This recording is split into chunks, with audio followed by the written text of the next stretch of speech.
بسم اللہ الرحمن الرحیم۔ السلام علیکم ورحمۃ اللہ وبرکاتہ۔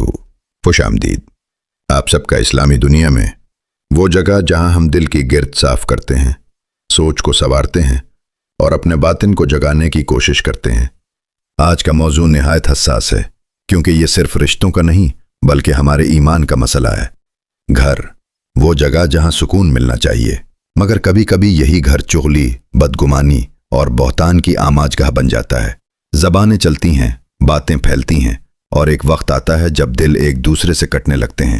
سوال یہ ہے، ایسے زہریلے ماحول میں ہم خود کو کیسے بچائیں اور سب سے بڑھ کر اپنا ایمان کیسے محفوظ رکھیں؟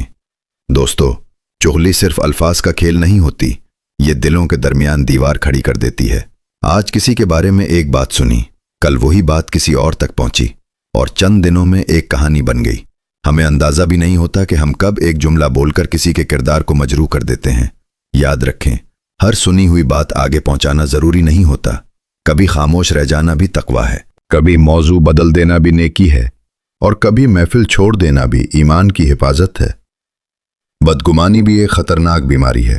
ہم کسی کے چہرے کے تاثر سے اس کی نیت کا فیصلہ کر لیتے ہیں، کسی کے دو لفظوں کو اپنے خلاف سمجھ لیتے ہیں، حالانکہ حقیقت کچھ اور بھی ہو سکتی ہے۔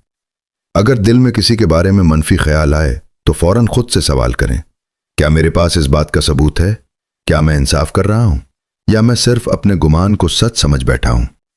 بہتان اس سے بھی بڑا گناہ ہے، کسی پر ایسا الزام لگا دینا جو اس نے کیا ہی نہ ہو۔ یہ صرف ایک فرد کو نہیں، پورے خاندان کو متاثر کر دیتا ہے۔ بہتان انسان کے اعمال کو جلا دیتا ہے اور اسے خبر بھی نہیں ہوتی۔ اب سوال یہ ہے کہ ایسے ماحول میں خود کو کیسے بچایا جائے؟ پہلا قدم، اپنی زبان کی حفاظت۔ فیصلہ کر لیں کہ ہم کسی کی غیر موجودگی میں اس کے بارے میں منفی بات نہیں کریں گے۔ اگر محفل میں چغلی شروع ہو جائے تو یا تو بات بدل دیں، یا خاموش رہیں، یا وہاں سے اٹھ جائیں۔ دوسرا قدم، دل کو صاف رکھنا۔ ہر بات کو دل پر لینا ضروری نہیں ہوتا، ہر اشارہ ہمارے خلاف نہیں ہوتا، اکثر ہماری سوچ ہمیں تکلیف دیتی ہے، لوگ نہیں۔ تیسرا قدم، اپنا دائرہ متعین کرنا۔ اگر کچھ لوگ مسلسل منفی گفتگو کرتے ہیں تو ان سے فاصلہ رکھنا دانش مندی ہے۔ ہر رشتہ نبھانا ضروری نہیں، مگر اپنا ایمان بچانا ضروری ہے۔ چوتھا قدم، خود احتسابی۔ ہم دوسروں کی غلطیوں پر تو فوراً نظر ڈال لیتے ہیں، مگر کیا ہم نے کبھی یہ دیکھا کہ ہم خود کتنی بار کسی کے بارے میں بلا تحقیق بات کر چکے ہیں؟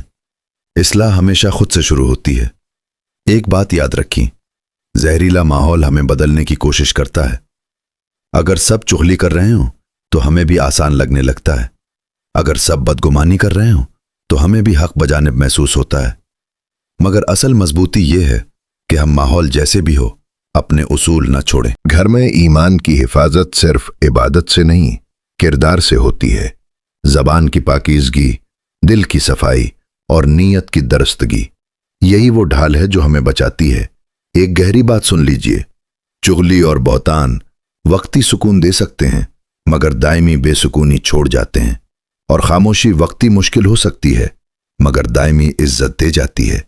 اب میں آپ سے ایک سنجیدہ سوال پوچھنا چاہتا ہوں، کیا آپ نے کبھی کسی کی بات سن کر بغیر تحقیق آگے پہنچا دی؟ اور کیا آپ نے کبھی چغلی سے بچ کر اپنے دل میں سکون محسوس کیا؟ نیچے تبصرہ میں ضرور لکھیے، آپ کے خیال میں خاندان میں سب سے زیادہ نقصان کس چیز سے ہوتا ہے؟ چغلی، بدگمانی یا بہتان؟ اور آپ خود کو اس سے کیسے بچاتے ہیں؟